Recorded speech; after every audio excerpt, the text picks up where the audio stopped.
प्रिय दर्शकों नमस्कार। आज के समाचार बुलेटिन में आपका स्वागत है। आइए सुनते हैं आज के मुख्य समाचार। सेल के अध्यक्ष द्वारा मेक इन इंडिया कॉन्क्लेव 2022 में सेल राउरकेला इस्पात संयंत्र का पवेलियन उद्घाटित।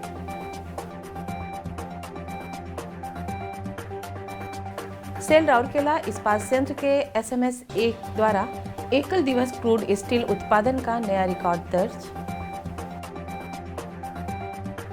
और आजादी का अमृत महोत्सव की श्रृंखला में आज के व्यक्तित्व हैं श्री नवकृष्ण चौधरी।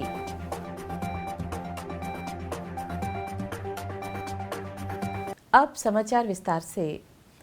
सेल अध्यक्ष सुश्री सोमा मंडल ने भुवनेश्वर में चल रहे मेक इन इंडिया कॉन्क्लेव 2022 में सेल राउरकेला इस्पात संयंत्र द्वारा लगाए गए आकर्षक पवेलियन का उद्घाटन किया।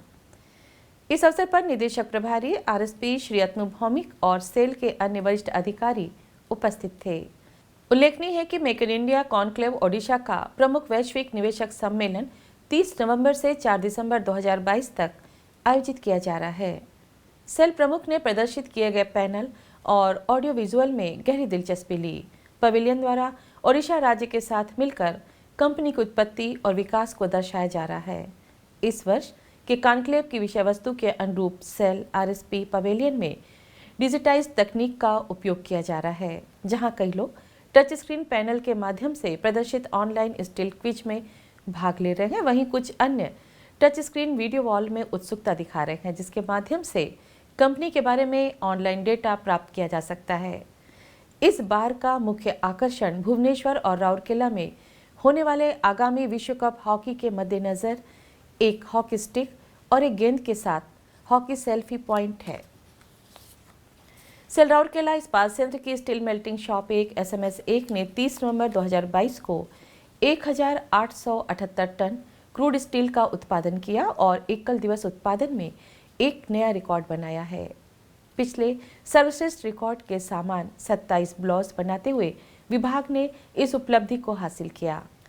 इस प्रक्रिया में 29 हीट का सर्वश्रेष्ठ क्रम भी देखा गया।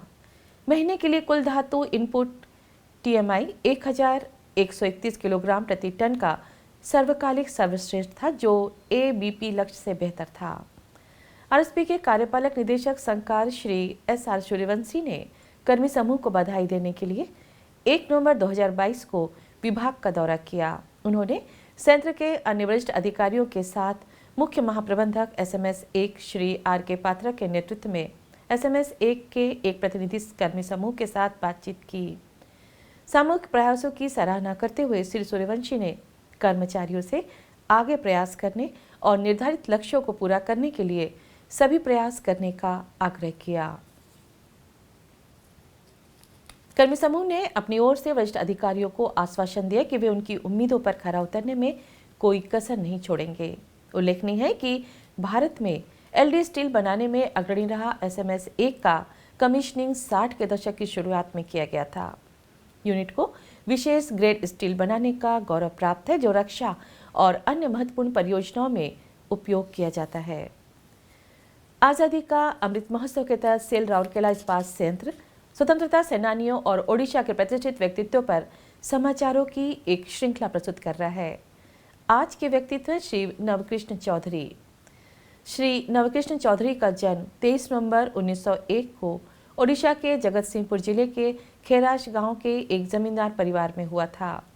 साबरमती आश्रम में प्रशिक्षित और शांति निकेतन से स्नातक प्राप्त चौधरी ने स्वतंत्रता आंदोलन में भाग लिया। स्वतंत्रता संग्राम में भाग लेने के कारण उन्हें कई बार जेल जाना पड़ा। प्रसिद्ध स्वतंत्रता सेनानी गोपबंधु चौधरी के छोटे भाई गांधीवादी विचारधारा और सिद्धांतों के सच्चे अवतार थे। उन्होंने ओडिशा में गांधीवादी रचनात्मक कार्यक्रमों को शुरू करने में महत्वपूर्ण भूमिका निभाई थी। वे वर्ष 1937 में विधानसभा के लिए चुने गए। 1946 में उन्होंने हरे कृष्ण मेहताब मंत्रालय में वित्त मंत्री का पद संभाला। उन्होंने 1950 से 1956 तक भारतीय राज्य ओडिशा के मुख्यमंत्री के रूप में कार्य किया। वे एक प्रगतिशील मुख्यमंत्री थे।